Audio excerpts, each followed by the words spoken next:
Impact Family, impacting the world through healthy family. Shalom saudara-saudara, kita berjumpa lagi ya untuk merenungkan firman Tuhan malam hari ini.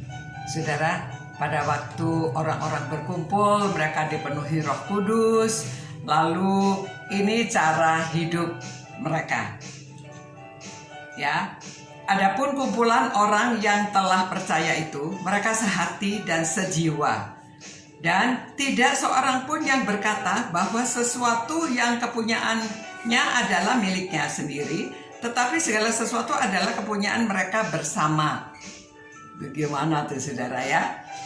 Dan dengan kuasa yang besar rasul-rasul memberi kesaksian tentang kebangkitan Tuhan Yesus. Ini kesaksiannya ya tentang kebangkitan Tuhan Yesus, dan mereka semua hidup dalam kasih karunia yang melimpah-limpah.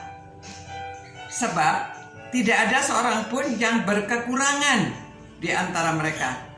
Karena semua orang yang mempunyai tanah dan rumah menjual kepunyaannya itu, dan hasil penjualan itu mereka bawa.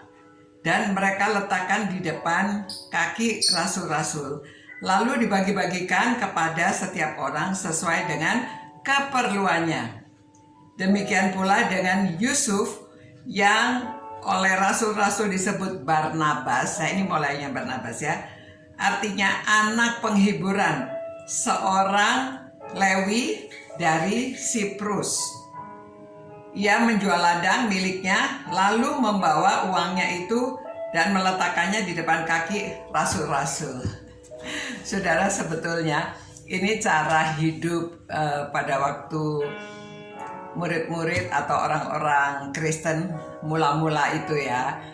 Namun saudara, lama-lama orang-orang itu ya inilah dosa masuk.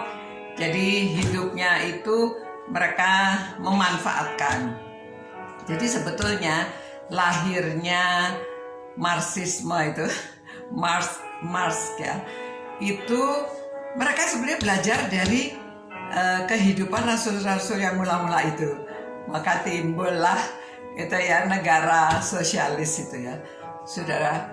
Karena mereka pikir, wah kalau seluruh orang saling membagikan hartanya, nggak ada orang miskin. Memang ya, tetapi ya orang-orang ada yang lalu hanya memanfaatkan. Kalau diberi senang bukan karena percaya sama Tuhan Yesusnya ya. Lalu ya inilah perubahan itu demikian. Karena dosa masuk ya. Nah saudara, sebetulnya hati yang murni itu baik. Apa yang kita miliki saling memperhatikan. Memang kalau kita saling memperhatikan, orang yang berlebihan memberi orang yang kekurangan itu ya gak ada yang miskin ya. Karena orang-orang yang miskin itu selalu ditolong. Tetapi saudara, kita tahu kehidupan zaman sekarang tidak demikian. Yang kaya menjadi semakin kaya, yang miskin mereka juga tetap miskin ya. Tetapi kehidupan di jemaat hendaknya saling memperhatikan ya. Kalau ada orang yang kekurangan, diberi kerjaan, diberi bantuan, supaya mereka tetap survive, mereka dapat hidup, memuliakan Tuhan, memuji Tuhan ya. Kita ini tidak ada yang menuntut saudara. Ini mereka dari hati sendiri keluar. Jadi tidak ada yang suruh, ayo dijual, ayo kamu, tidak ada ya. Mereka inisiatif sendiri dari dalam hati.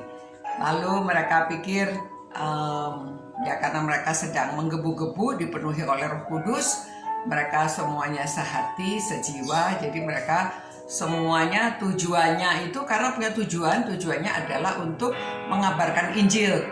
Jadi ya itulah yang mereka lakukan ya saudara.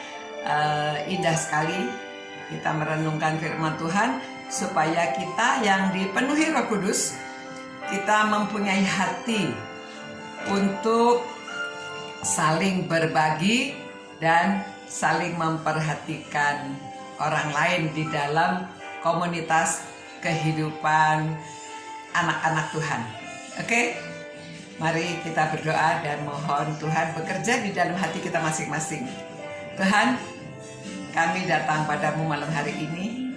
Mohon Tuhan yang bekerja dalam hati kami masing-masing yang merenungkan firman-Mu ini, supaya kami yang dipenuhi Roh Kudus, kami mempunyai hati yang peduli kepada orang lain dan saling memperhatikan, sehingga hidup di dalam jemaat itu semua orang memuliakan nama Tuhan karena kehidupan yang saling mengasihi, saling memperhatikan, dan saling berbagi. Demi nama Tuhan Yesus kami berdoa dan mohon. Amin. Selamat malam saudara-saudara. Kiranya Tuhan beserta saudara sekalian, saudara tidur dengan nyenyak dan diberkati, saudara suka memuliakan Tuhan selalu. Selamat malam. Ciao. Impact Family, impacting the world through healthy family.